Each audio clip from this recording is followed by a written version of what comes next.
Hi guys, welcome to the channel. Today we are doing a Q&A.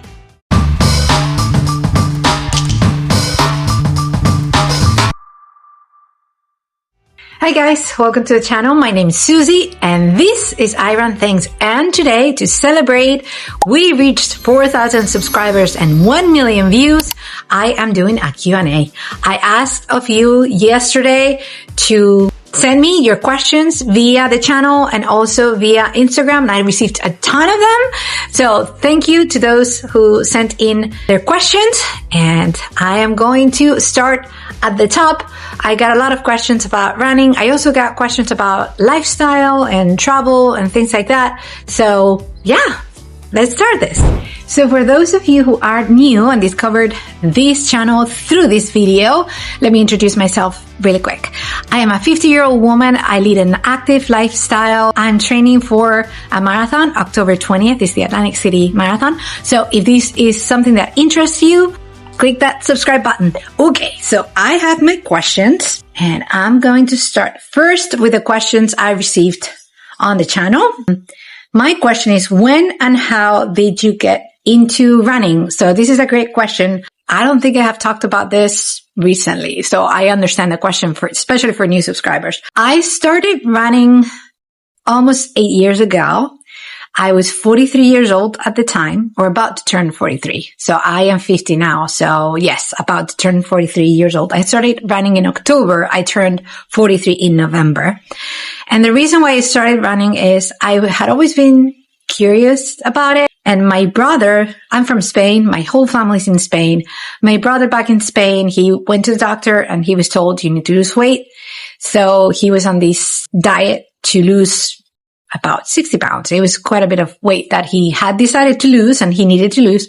So when he was reaching the last 15 pounds of his weight loss, we were texting and he said, I'm going to start running and I think I am going to motivate myself. I think I might sign up for this race that happens over December 31st in Madrid. It's a very popular race. It's like 35,000 runners. Actually, they do have like an elite field that's pretty substantial. So he said, I might sign up for this. So we were going to go for Christmas, to Spain, and I thought he might need a kick. So I said, if you sign up for it, I'll sign up with you. We'll train together. So he signed up and he said, well, you're going to have to put your money where your mouth is and, run it. So he started training. I kind of like put it off for a long time. And then one day he kept testing me. I started training. This is what I'm doing. This is the plan I'm following. And then finally I was like, guess I'm going to have to start running. What I didn't realize is that I was trying to motivate him and he was the one who motivated me to run this thing. So I started running, following his plan as well. It was a run walk plan. So I started running.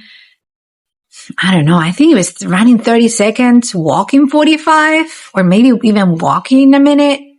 The first day I went out, I was so sore pretty quickly, like within 3 or 4 hours, because I was a couch potato. I wasn't really, like I would walk my dog a lot, but I had never run other than in high school when I had to run the kilometer, because again, I'm from Spain, so we don't do miles. We do a kilometer run, and I was awful at it, really, really bad. So yeah, so I started training with him and we kept texting each other and kind of like going back and forth, like, this is what I did, this is how we're doing. And then we ended up running that race. My brother left me in the dust. He ran it in, I think he did 59, I think. And I did a minute 11. But what happened is that during the course of that training, I just loved running. I loved how running made me feel. I loved the me time, like the ability to just not think about anything else and just, have that brain space to think about other stuff and maybe brainstorm solutions to problems and think about, there's something magical about having that time for yourself in which you're not scrolling through the internet. You're not sending emails, reading email. It just helps your brain think about other things. So there's something magical about that. And I really loved that. And also, I think I hit runner's high so quickly. I was running 3 days a week and I was looking forward to the long run on Sundays.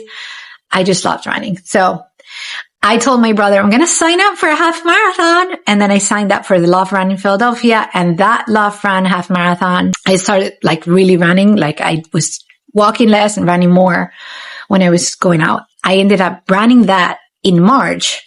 So my 10K was in December and my March half marathon was 2 hours 18. So I substantially improved my pace, 45 seconds per mile on a longer distance, much longer distance in only 3 months. So I was over the moon. So then after that, I said, okay, I'm going to sign up for a marathon. And I signed up for Marine Corps Marathon, which didn't go exactly as planned. I hit the wall, but I think it's really hard not to hit the wall on your first marathon.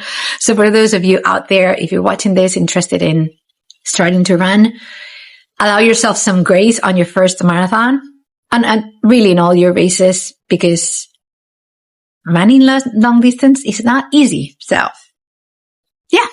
And that's how I started running. I mean, there was nothing magical. It's just I wanted to support my brother, and it ended up changing my life, really.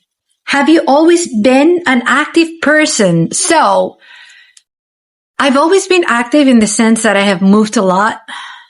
Always. Or I wouldn't say a lot, but I've been active. I move. Like even when I wasn't running, I would move. I would walk a lot, especially when I was in Spain. Obviously, I lived in Madrid. I was on the subway a lot. I was walking a lot places. We leave the car behind for everything. Like you go grocery shopping, you leave the car behind. If you're just doing like a quick grocery run, you come back with your bags. So really, I was pretty active. Even after I had my son, I was so active. Like I would walk with him, pushing the stroller. I didn't have a way to measure my steps or anything, but I feel like I've always been active, but not active in the sense that I think people in the United States think. I think active here in the US is more going to the gym and picking up weights. I wasn't doing that, guys. I just was, active. I would go out, and when I was single, I would go dance. I danced Friday nights, Saturday nights. I would be dancing 4 or 5 hours at the club. So I was very active that way, but not in the sense that I think most people would consider active, if that makes sense. How long, this is a really good question. How long has it taken you to see you improve in your running? So I would say running, improving is not linear. It's kind of, there's leaps and bounds. So the first year, I definitely improved a lot in between my 10K. Well, in between not running at all, my 10K and my first half marathon, I improved a lot. And then I stalled in the half marathon for the longest time. So my first half was 2:18, and then I never went less than 2:16 for the following 2 years. So yeah, that first couple years, I really stalled. I was chasing 2 hours. I'm still chasing 2 hours, but back at the time, I could not run faster than 2 hours 16. And it was a long time. Finally in 2020, so I started running in 2016, 2020. Well, at the end of 2019, I engaged a coach from Spain. The philosophy that most coaches follow in Spain is completely different to the philosophy that coaches follow here in the United States. Here, people focus more on a lot of mileage if you want to get faster, a lot of easy running, not so much speed training. He put me on a regimen that was a lot of speed training. I was doing 2-minute reps. I feel like constantly, like I was doing 2-minute reps twice a week. And then I would go for another 2 easy runs. One of them would be a longer run, and those would be like an easy pace. He emphasized a lot, just go easy. You need to be able to walk. And I would do them by time. So I was not trying to chase that mileage. So it was a great training plan for me at that point. And within training with him for 3 months, I actually broke my PR of 2:16, and I did 2:09 unexpectedly. And I also PR'd in the 10K. So I did 59 minutes in the 10K. I broke the 1 hour mark, and I was super happy. And then COVID hit. There was nothing to train for. So we kind of, put the training on hold, and we just never went back I never went back to training with him. He actually stopped training people and then went back to training people. And at that point, I was training with someone else.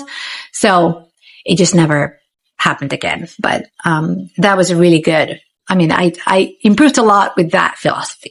Now, fast forward to today. I'm going to talk about this later as well, but I went through menopause when I was 45. I was fully menopausal. They did the blood work and they said, yeah, you're done. So I think there's been a lot of changes that had happened to my body, even though maybe externally I haven't seen them so much, although I do see them, like the skin is drier, but physically, I guess because I started running, I am stronger than I've ever was. I have a lot more muscle mass than I ever had in my life. So I haven't seen that, belly fat that people talk about, or I don't remember ever having like a hot flash. So it was kind of unexpected, to be honest. I do think internally my metabolism is different. I think things just don't work the same way that they worked before when I was not menopausal, when, I was still menstruating. So I do think I have to train different today. I don't think I have to train the same way I was training in the past because, again, it's just everything is different. My metabolism is different. There's no hormones. I am not on a hormone replacement protocol because I don't feel like you need it. Because, again, I don't have any symptoms of menopause. I'm 5 years post-menopause. So at this point, if I haven't had them, I don't think I'm going to get them. So I do fully understand why people would decide to take hormone replacement therapy. In my case, menopause wasn't really an issue. And I know that I am extremely blessed. Some people are going to get annoyed by this. I am just a case and, most people have issues with it. Now, how long has it taken for you to see improvement? So I saw improvement and now I'm kind of stalled. So I need to find out the formula that works for me. And I do think that includes a lot of seed training, like sprint interval training. Yeah, but I'm actually going to do a video about this, a separate video about this. Let me know in the comments below if you have questions around menopause and training and running and all that. So, okay. We have another question. This is a personal question. I see you speak Spanish. Where are you from? So I'm from Spain. I said this at the beginning of the video. I was born and raised there. Went to college there. Had my son there. I moved here when I was 34 and my son was 3.5.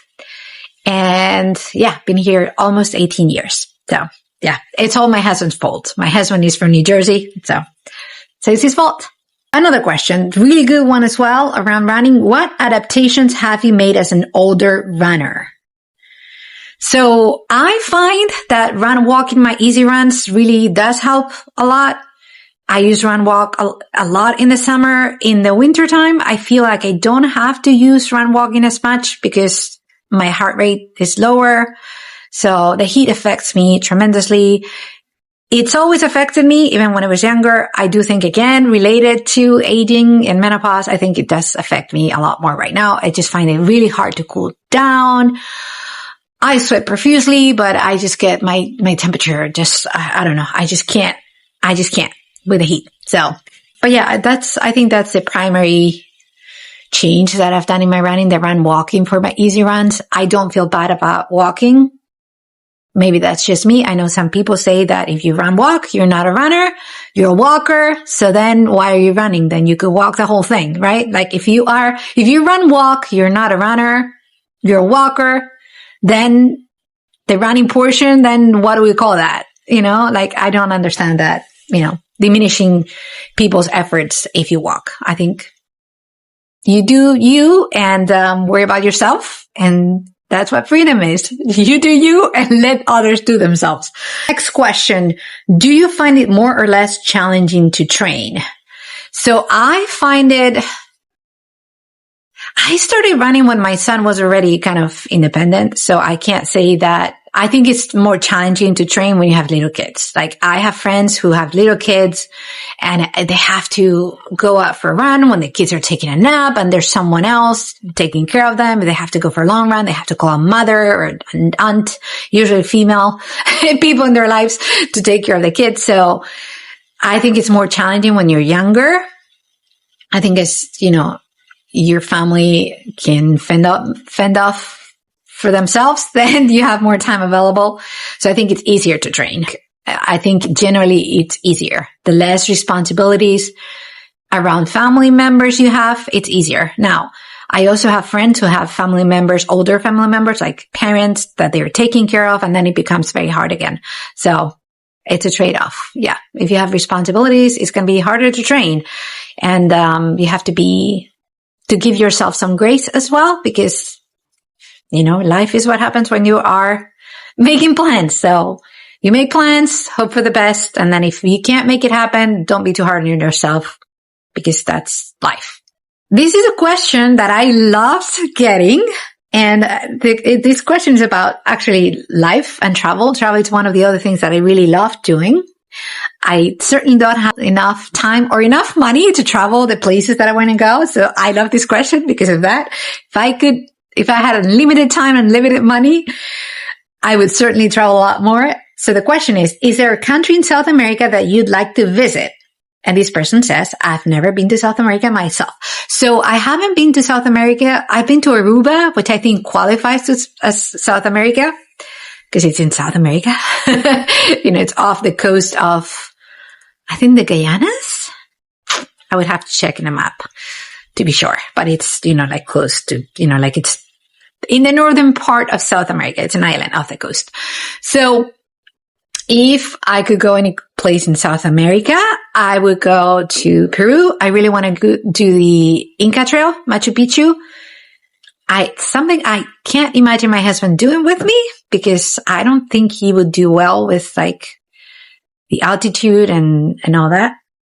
I don't know. Maybe he'll join. Okay. Another running question. What are your top picks for marathon shoes and why? So the reason is very simple. My top pick for marathon shoes are the Endorphin Speed. I tried the Endorphin Pros and I was cramping a little bit on my bottom left foot, and that doesn't happen with the Speed. So yeah. And I use the Endorphin Speed because they are the cheapest carbon plated shoes out there, and I am fiscally responsible. So they also last longer than other carbon plated shoes. So that's why. Very simple. And now we are going to go to questions I got on Instagram, which I posted about this as well. And you kindly sent a few of them. Okay, so the first question I got on Instagram was, have you ever thought about doing an obstacle course race? Great question. The answer to this is yes. I would love to do a Spartan race just to have fun. I would not try to break any records but I would love to do a Spartan race. And the husband of one of my friends, he did a Tough Mudder and he was, thinking about doing another one. So he's actually not a person that runs, or he just signs up for crazy stuff.